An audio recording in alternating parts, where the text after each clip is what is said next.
there's a risk and reward with Richardson because it's not like Moneyball where you have, tremendous amounts of repetitions. You have 13 starts, but this is a kid with uber talent.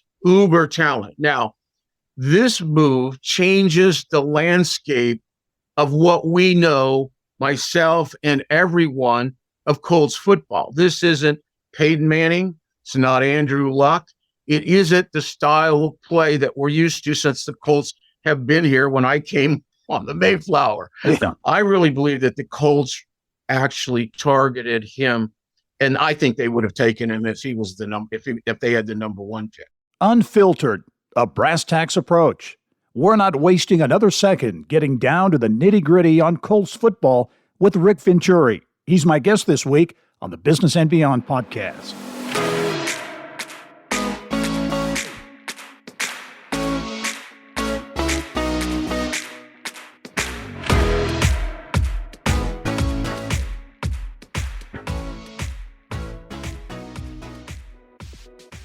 Hello and welcome to the Business and Beyond podcast presented by PNC. I'm Gary Dick. Rick Venturi has been around football his entire life. Dad, a Hall of Fame high school coach in Illinois. So Rick got the gridiron bug early. He coached at Northwestern, in Cleveland with the Browns, and before that with the Colts in Indianapolis. Was on the staff that moved in the dark of night from Baltimore to Indy back in 1984. Now, after 41 years on the sidelines, he's in the broadcast booth, serving as a Colts game analyst alongside his play-by-play partner, Matt Taylor. Rick is bullish on the direction the Colts are taking. New quarterback and new coach. And it gives me a great deal of pleasure to welcome to the podcast this week, Rick Venturi, longtime NFL and college coach and current Colts radio analyst. Rick, how are you? Gary, I'm fine. Again, it's an honor to be on with you. I follow you as much as I can, particularly on the TV portion of it. But I'm doing really good. I'm alive and well, and we've made it through the draft. We're getting into the getting ready basically for training camp in a month, if you can believe that. Wow. So all's well. I'm really happy to be working. In the autumn of my life, to stay relevant is really important. Well, you're very relevant, and I've got to say, you do your job exceptionally well. There are a few people who can break down football, complex elements of football the way you do. You really do. I've always been really impressed by that. You obviously do your home. You know football, but you obviously have to do a lot of homework, a lot of work to stay. You talk about relevant, to stay up to date. What are you doing this time of year? We're almost to June as we're taping this. What are you doing this time of year? Well, basically, now that the schedule is out, I'm already starting to look at some of the tape from last year on our preseason games, which we obviously do those. And then I do put a lot of emphasis, even at this time of year, on our first four opponents. I always, even as a coach, I used to cut the season into quarters. And so, I'm going to be looking at a lot of tape, putting down informations. And what I do is, and I do this for the fans, I create a mock game plan as if I were coaching the game. And I think Matt and I do a really good job, not to push our podcast, but every Wednesday during the season, we post up about 4:00. And I really put a lot of work into that. And, and you're right, Gary, I probably watch still 25 hours of tape a week. Wow. To be honest with you, because what's really important is that you're staying current. The game changes, it evolves constantly, and I don't want to be one of those guys. And there are guys that just kind of wing it. When I talk to the fans, my hook is I'm going to give you a coaching perspective. Matt tells you what happens, and I try to tell you why it happened. And really, all these years of work, that's what I do. And I love doing it. It's a labor of love. Watching tape from me is a tonic. It's really, it's what makes me go. Yeah. Yeah. But you talk about giving people that coach's perspective. But I think what is special about what you do and how you do it is the fact that you make it understandable. I think for the for the common fan and kind of the novice, if you will. You can break that down. I think that's probably a natural talent. I know you. I mean, I'm sure you try to do it as well. Well, I do try to do it. I'm a natural teacher. That's what a coach was. That's what I did for 41 years. And when I look at the fans, I look at the players in my room. We would have, for instance, if you're in the National Football League, you may have a guy, Gary, in the front row who has a 41 Wonderlic test score. You may have a guy in the back row that has a 4. Now, your challenge as an NFL coach is to get both of those guys up to speed, because you can't fail. You can't give them an F. You have to get them all up to speed. And so, I've always felt that anyone can learn if the teaching process is done in a manner that people can understand. Now, the other thing I do try to do, and this is part of my preparation, I want you to walk away from a podcast or from a game, and I want you to see something you hadn't thought about.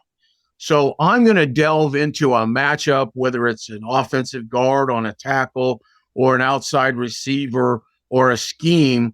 I want you to come out of there and say, you know what? I got something from Coach today. I just don't want it to be a bland, this is what it is. And try to have a little fun with it, make some good old fashioned analogies and have a good time. But that does take preparation. I mean, you're 17 weeks of games. A lot of times it's, can you say something a little bit different this week and make it just a little bit more graphic, a little bit more interesting? Okay, we're a couple of weeks out from the 2023 draft. The Colts, I think, generally speaking, things that I've seen, the Colts getting some pretty high marks. I've read and heard you talk about Anthony Richardson, the Colts' #1 pick at quarterback, and you're high on that guy. Yeah, and I'll tell you what, to me, it started with the hiring of Shane Steichen, and I'll carry that through to why that's important to the draft and to Richardson. I was very much in favor of Steichen from the beginning of the process for several reasons. One, he's a young, state-of-the-art X and O guy, which I believe you have to have in the National Football League. Can't get out coached on Sunday, and there's a lot of great ones. Number two, though, he's a quarterback master, but he has flexibility. He's worked with a Rivers. He's worked with a Herbert. He just recently worked with Hurts. He's hired a quarterback coach who's worked with Murray. So there is a volume that gave the Colts flexibility that they were going to be able to take any of those quarterbacks. In other words, with a coach like that, you are going to be locked into a certain guy or a certain type of guy. And to me, that opened the door then for the biggest one of all. Okay. Now, are there some risks? There's a risk and reward with Richardson because it's not like Moneyball where you have, tremendous amounts of repetitions. You have 13 starts, but this is a kid with uber talent. Now, this move changes the landscape of what we know, myself and everyone, of Colts football. This isn't Peyton Manning. It's not Andrew Luck. It isn't the style of play that we're used to since the Colts have been here when I came on the Mayflower. I mean, this is totally different. Now, what is important, the reason I go back to Steichen, the merging of a guy who has just come off of 2 years of development of Jalen Hurts, who is the same type of quarterback as Richardson. Now, they're not exactly the same. There's differences. Hurts may have been just a little further along, a little more sophisticated because of having played the 2.5 years at Alabama and Oklahoma and so forth. But the type of offense now is the same. And what's important is Steichen has gone through the growth process with Hurts. So he knows how not only to coach it on Sunday, but he knows how to take this kid from A to Z. And so, what I see there is you're taking, were there safer picks? I don't know. But to me, if you're a poker guy, this was drafting to a royal flush. This was sitting there like holding a jack, a queen, and a king of spades, and you say, I'm rolling it. And I'll be honest with you. I will be honest with you. His talent is, as they say, unicorn. There's no question about it. The speed, the size, the ability to run, the ability to throw the ball deep. The release is really good. I mean, I've seen him now twice in person, real tight spiral. But where he grows on me, exponentially, I might say, is one, when you go back and you look at the test scores, he's got a very good test score. I mean, he can process, and that's really important because one of the reasons guys fail, particularly at the quarterback position from Saturday to Sunday, is because they can't have the cognitive to be able to process in that millisecond.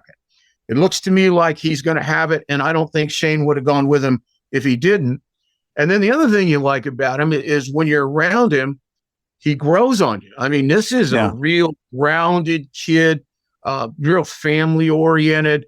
And all he ever talks about is work. There's none of that bull crap, me deal. Yeah. I mean, he is talking about work ethic, what it's going to take. And those things are so important because, and I believe that, I honestly believe in my heart, and you're going to get it unfiltered for me. You're not going to get a company line ever. Yeah. I really believe that the Colts actually targeted him, and I think they would have taken him if he was if they had the number one pick. Really? Interesting. I really believe that. Yeah. I think they targeted him early in the draft, after the combine, and I think Steichen made the determination to Chris and to Jim at that point, I can fix the deficiencies. I can take this talented kid and I can make him more accurate. I can help him with touch. I can do that, but this kid is special. And then the last month of the draft process is what I call the way of life test. And the way of life test in the NFL is, particularly with the quarterback, is one, does he have the cognitive power?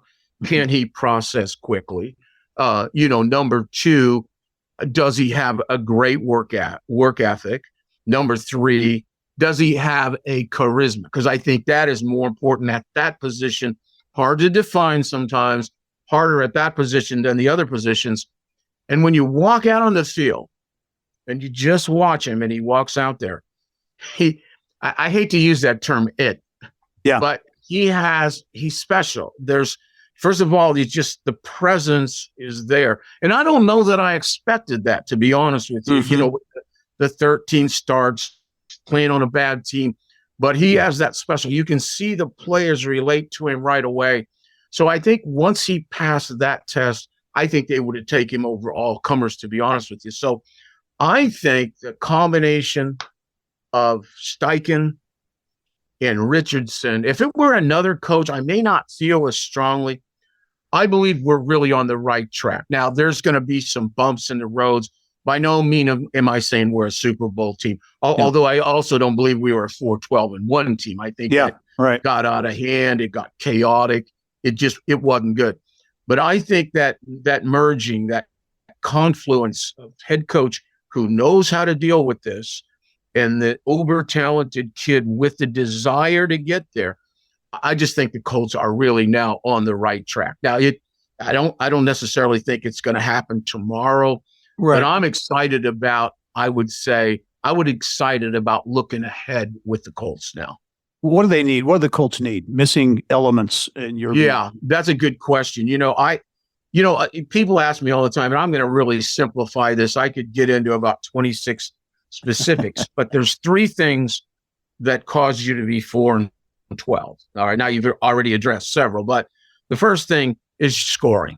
Okay. Scoring 17. You're 30th in the league, 17 points a game.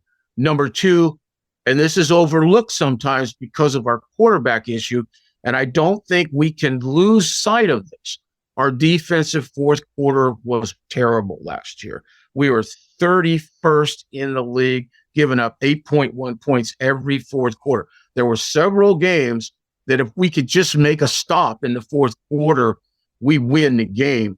And then I think the thing that really got away from us is the turnover ratio. Okay. In 2021, we were second in the league, number two, with a plus 14. At the end of 22, we drop to the bottom. We go from 2 to 32. We go from plus 14 to minus 13. So in a nutshell, if you want to know why you went 4-12, it's fourth quarter defense, lack of scoring, and then this. I think the important thing is I've always said, I think Ballard does a really good job second and third day. I mean, we really have a good core. If you just say core, we have a good core. But I also believe that that's overrated, Gary. Okay, I think because of our hard salary cap and the way the NFL is structured, I think your 35th player and my 35th player will always be the same, to be honest with you. Yeah. Because all your money, and particularly with the quarterback, the quarterback's just blowing contracts out of the water now. Your 85% of your money is going to be in 10% of your players. I mean, that's the way it is in the NFL, and it's hard and fast and going to be that way. So what's really important, if you're going to win and you say, what do we need, is how good are you in the top 10 players on your roster? Who are the difference makers? In my opinion, that has been the weakness of this team. Not the lack of decent players, but the lack of those game-changing, I call them ambient players because they keep coaches up at night, that lack of that ambient guy. So we've taken a giant step with this draft because hit on Richardson and you have a tremendous game changer. You got a guy that can affect the game like running the ball, like the NCAA game on Saturday, and as much as they can bring him along with NFL concepts, which are third down, red zone, 2 minutes, all that. So that's where they've got to bring him along. But number one, you've got to start there. That guy, you cannot win in the AFC without a game-changing quarterback. I think bringing Downs in, the third-round pick, okay, because I think we lack explosion at wide receiver. We have decent guys. I think they can be better with coordinating. But Pittman is a possession. He's scheme-dependent. Yeah. Pierce is a one-trick pony at this point. Take him deep, which he can do. Now, bringing in Downs gives you an explosive slot who can separate. We need guys that can separate. We need guys that can take a 4-yard gain and turn it into a 50-yard gain. So offensive explosiveness is really important. Obviously, our offensive line has to regroup and get like it was in 21, with a healthy Jonathan Taylor. I also think that we got behind in the count a year ago. I think our offensive staff got caught napping. They didn't have a quarterback who could threaten the edge. They didn't have lead plays. And so when the Bear defense, which has evolved back into football, came in there, they stuffed Jonathan Taylor. Jonathan Taylor was stuffed before he got hurt. Now you add Richardson to the equation. And I always say Richardson gives you 12-man football. It's like, it's like Lamar Jackson is and Jalen Hurts is. In other words, as a defensive coordinator now with those guys, I have to defend extra gaps on the edge. So how do you do that? Well, you freeze your outside linebackers and try to play a 7-man front, or you load the box with your safeties. Okay, if you freeze, what do you do? Now you're giving Jonathan a lot of room to run inside, okay? All that Bear defense is going to make any difference because you're going to stall people. Now, if you bring your safeties down and load the box, which most people will do, now you're one-on-one on the outside all day, and that's what you want. Now, can our receivers do that? Obviously, Philadelphia, they have Devontae Smith, and they went out. What made Philadelphia complete was when they made the trade for A.J. Brown, because once you get that one-on-one, you have to win those events. So, I think that's it. I'm a little concerned when you say needs. I really didn't want to see us let Gilmore out of the building, the corner. And I do think now we brought in some draft picks and Brent and Rush particularly. So there'll be some competitive. I'm a little bit worried about that corner position. And we still haven't established that great rusher, that guy that on Tuesday night, that great edge rusher that, the way I look at your team and how good it is, I say to myself on Tuesday night, I'm down there game planning and I'm saying, which guys do I schematically have to take out of this game. Schematically. And that's what I call an ambient guy. He kept me up all night trying to figure out what scheme I was going to use. And so I think that outside pass rush, we're good inside with Buckner. Corner position is critical. And then how fast we can integrate this, what I'm going to call, this is Philadelphia 2. We're going to be the Indianapolis Eagles. Okay. We're going to run the quarterback-centric running offense that you run in the NCAA. Now, that's going to be easy for Richardson. When you install that's RPO, zone reads, those are not to just throw out bold terms, but those things are all, now a part of pro football. That's easy. The key to Richardson, to me, in early development, is how fast they can bring him along in, let's say, 3 to 5 NFL concepts of drop back passing. I'm not talking about plays. I'm talking about concepts, because in the end, no matter how good a runner, no matter how much NCAA you have, you still are going to have to play third down. You're going to have to play in the red zone, and you're going to have to play 2 minutes.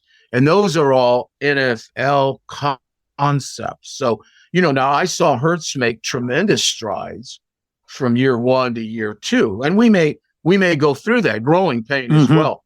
But I think the key to how fast success will come will be how fast Shane and company can incorporate the NFL concepts with his NCAA. Now, once you get them both, it's like Philadelphia, devastating to defense. Yep. Well, Coach Venturi talked about coming over on the Mayflower with the then Baltimore Colts to Indianapolis. We'll talk about that and a lot more when the Business and Beyond podcast returns. Stay with us.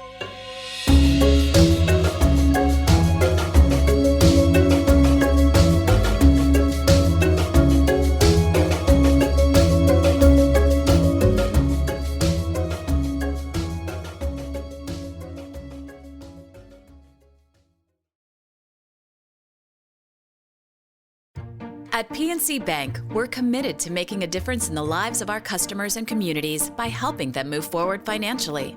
As a Main Street bank, we try to do right by our customers with every encounter. Our local teams offer personalized financial advice to help guide you in making the best decision. We're proud to be part of your community. PNC Bank. See how we can make a difference for you at pnc.com. Copyright 2022, the PNC Financial Services Group, Inc., all rights reserved. Welcome back to the Business and Beyond podcast presented by PNC. My guest this week is longtime NFL college coach and current Colts radio analyst Rick Venturi. And Rick, in the first part of the podcast, we talked about, or you mentioned, coming over on the Mayflower. And I was in local TV news at that time. I covered that wall to wall back, and I remember that very well. We had Jim Irsay on the podcast some months ago, and he had some funny stories about that night when it went down and the trucks, coming up and, shifting gears. And he was worried that all of Baltimore was going to hear it. What do you remember about that whole adventure? Well, I remember it like it was yesterday, to be honest with you. It was a late March day. And Coach Hal Hunter came up to me and said, now you got to remember that the team had been shopped for a year. I mean, we had, about a month before that, we were that far from becoming the Arizona Colts in Phoenix. Yeah. And then and the deal blew up. So, I mean, it wasn't unusual for us to be, something could be happening. Well, Hal comes to me about 1:00 in the afternoon and he says, we're going to have a meeting. Frank Kush is coming back in town, which he was never in town in the off season. And this is going to be a big one. So I said, okay. So we're supposed to have the meeting at 6:30. 2 guys that they're not taking are having a racquetball game. So we have to wait till 8:30 till the game is over. I mean, these are little, and I'll never forget this. So we get together, and remember, these were mom and pop organizations in those days. I mean, we brought our whole franchise minus secretaries and things like that in 2 station wagons in Irsay's private plane. That was it in 1982. So Jim calls us in, and there's like 8 coaches and a couple of scouts. We're just like 10 people in a conference room. And Jim used to always, he doesn't do it now. He always used to clear his throat before he had something to say. And I'll never forget this. He cleared his throat. And he said, "Man, the deal has been done. We're going to Indianapolis tonight. You will all assist in the move, and you will tell no one, not your wife, not your girlfriend. We will move with the secrecy of an embassy moving." And so, we went to work. I personally took down every blackboard with a screwdriver. The whiteboards and blackboards, that was my contribution. We worked, and then about 11 o'clock, a bus full of kids, what they do, they hire college kids. They don't tell them what they're going to do. And all of a sudden they show up for the move. So all of a sudden this bus shows up, and here's all these kids getting out. They're going to do all the work. And then pretty soon, boom, these Keyshawn lines, or no, the Mayflower lines start coming in. They start rolling in, and it's an ugly night. And of course, by then, leaks had happened. Yeah. And it was bizarre. I mean, it was an awful night. You've seen tapes of it there, but we worked. I think our equipment guys had to frisk down the college kids because they were just stealing Colts stuff when they realized what they were doing. And I guess it was probably, I'll never forget, I called Miss Sherry and I told her, "Honey, I'm going to be late tonight." And she goes, "Off season, late in those days?" And she said, "How late?" I go, "I might not be home at all." And she goes, "Well, that one's going to need an explanation." But anyway, right. We got through it. But then Jim got us together about 3:00, and he said, "Okay, we've done everything we can do. Go home. We'll leave." I think it was a Monday. We'll leave on Monday from Dulles Airport. Obviously, we couldn't fly. I mean, we were person non grata then. Yeah, and right. we're leaving that Monday out of Dulles. And like I said, we flew almost the entire franchise in his private plane and got to Indy. Of course, Indy was not foreign to me because I'm a Midwest kid, as you know. Yeah. Grew up in the state of Illinois, graduated from Northwestern with 2 degrees, Big Ten guy, coached at Purdue. I saw that. Yeah. So in a way, we were going back home, and I liked Baltimore. There wasn't anything wrong with that. But, my wife and I she's from Rockford, Illinois, Marquette grad. I mean, we were coming back home to Indy, and we had enough familiarity. I remember we had driven through it on the way from Baltimore to Pekin, where my parents lived, over by Peoria, and there was that beautiful dome, the old Hoosier Dome, sitting there, driving right through town. I remember talking to my son in the back seat, and I said, "Jason, this place, this would make a great USFL team." Well, did I know we'd be coming in there the next year? But wow. It was all great. I can remember Bob and Hudnut walking. I think we had like 25,000. Just yep. I was there. I was live, reporting live on the floor, and they came in with their arms. Yeah. Exactly. I mean, and what we had gone through before the last 6 months in Baltimore, I was like, "Oh my God, this is really cool." But yeah, and of course we were embraced. Unfortunately, we didn't have a team that was very good at all. Right. Yeah, and we couldn't. There was tremendous spirit here. We were embraced by everyone, but we couldn't really repay it. Now we did get to the playoffs in '87, but those first 3 years were awful going through it. And we just couldn't give the fans, really until the Manning era, where it really took off. Yeah. What was it like? I know, because it was tough from a talent perspective, a win-loss standpoint. The record was tough. And I know, Bob Irsay, with his reputation, was a tough owner, was a tough guy to work for. What was that like? What was that environment like? Oh, Jim and I have laughs to this day. And because of who he was and how he did things, I think that's why Jim is one of the best owners in the league today, because he really, the difference is his father made money outside of football, like the traditional owners of that day. Jim has done nothing but football. Jim grew up with us. I mean, he was in the meetings with us. He worked in equipment. He worked in personnel. He worked with us on the coaching staff. I mean, he's done nothing but football. It's a whole different thing. And I think he learned from what not to do half the time from his father. But his father was just, I mean, we used to, it was obviously a quiet joke. We call him the White Tornado, because when he came into town, I mean, something was going to happen. In the off season, we all had a rule. You got to be out of this building by 11, because, he's an absentee owner in Baltimore.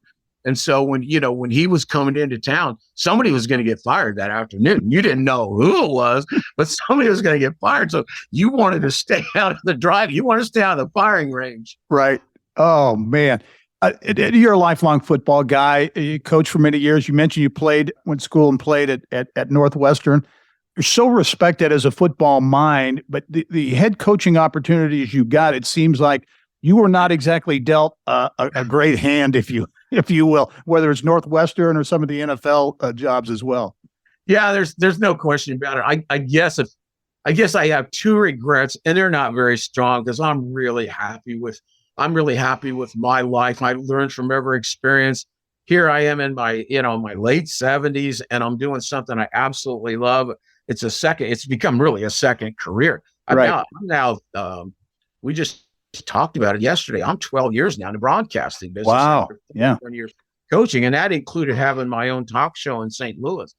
So, but I guess if I had two regrets, the first one is, and this is the most important one, we didn't get there. I would have loved to have walked off the field a world champion in the NFL. There's just, when I see that happen, when I watched the Notre Dame lacrosse kids win a national championship. Yeah, just the other day. And I watched the game and the elation and the emotion, and to do that on the NFL level, I just never had, we got close, but I never had that opportunity. And then I guess the second one would be if I would have loved to one time had an even playing field as a head coach. Yeah. But it is what it is. I raised my hand. My dad, I remember when I took the Northwestern job, my dad said to me, my dad, Hall of Fame high school coach, and just, old wise man, and he goes, why are you doing this?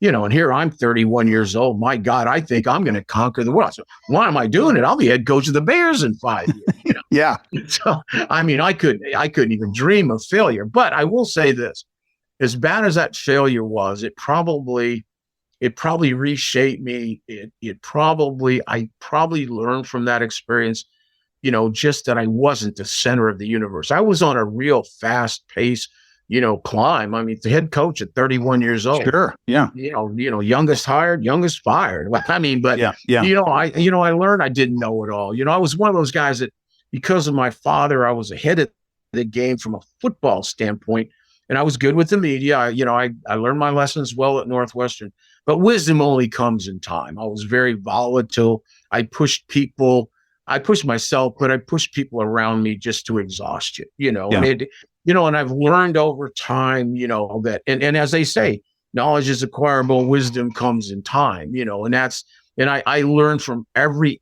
experience that I've had. I've been fortunate enough at the pro level really to work with some of the great coaches of all times, particularly defensively. Bud Carson, one of the greatest defensive coordinators, obviously Bill Belichick, Nick Saban. These are guys that I worked with and really shaped a lot of things that, that I believe in today. So again, those are small regrets. Maybe I walk off as a world champion as a broadcaster. There you go. Yeah. That would come close. I think there are a lot of people here in Indy who would like to see that, to be sure. No doubt about it. You mentioned pushing yourself, and I read where you really, and I think it was when you were at the Browns as an assistant to Bill Belichick, where you really reached the breaking point. I did, and that was probably the second biggest day of my life.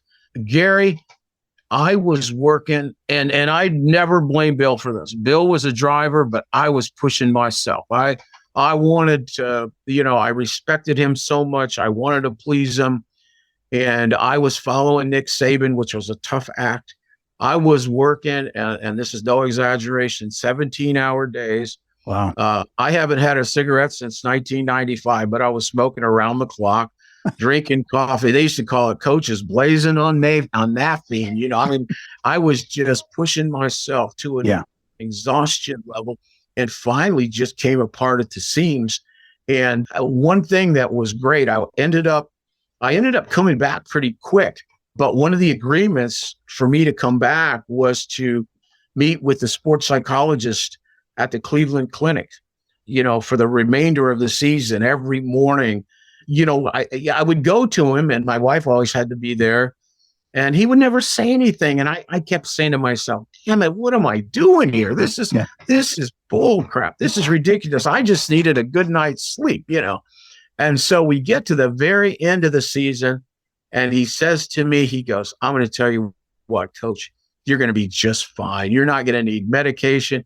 He said, you got one issue. He said, and that's football. You were driven. You fear failure so much. You were raised that way. And he said, take a deep breath, get out on your motorcycle. He said, call it and let it go. And, it was what he said, you will always be fine. When you're in trouble, take 4 deep breaths, get back into it. And then I was fortunate enough that Jim Mora hired me in the New Orleans Saints. Now, this can only happen in the National Football League. And for me, and it was the best thing of my life, I go from sports psychologist in Cleveland in 1995. At midseason, I become the head coach of this New Orleans Saints. Yeah. When Jim Mora resigns, and the staff selected me because I had done it in Indy. And as one reporter said in New Orleans, I'll never forget this, that he said, as we were going on and I was making it and I was solid, because now I've got to take all these stress, teaching points, and I've got to practically put them in there. And he said one day, he said, this job is more important for Rick Venturi than it is the Saints. And it was a comeback, but under fire. You could have maybe hidden as a position coach or something like that and gone on, but all of a sudden you're thrown into this again. But it really, it kind of defined who I am and, how to live my life better. I mean, I just, we were driven as kids. My father, ex-Second World War, United States Marine, very successful head coach. I mean, we were driven with success was everything, and failure was your fault, nobody else's. We never blamed anybody. So those were 2 issues: that the Northwestern disaster, and then the meltdown in Cleveland. And boy, I'll tell you what, my life has been good since then. That's great. And do you sense? I mean, I would sense, being totally removed from it, but that there are coaches today, certainly at the NFL level, the college level, with all of the things going on there, who face these same pressures, these same situations that maybe are in need of help or to back away a little bit. Do you see that out there? I don't think there's any question about it. I just don't think there's any question about it. The NFL actually approached me when I was still coaching.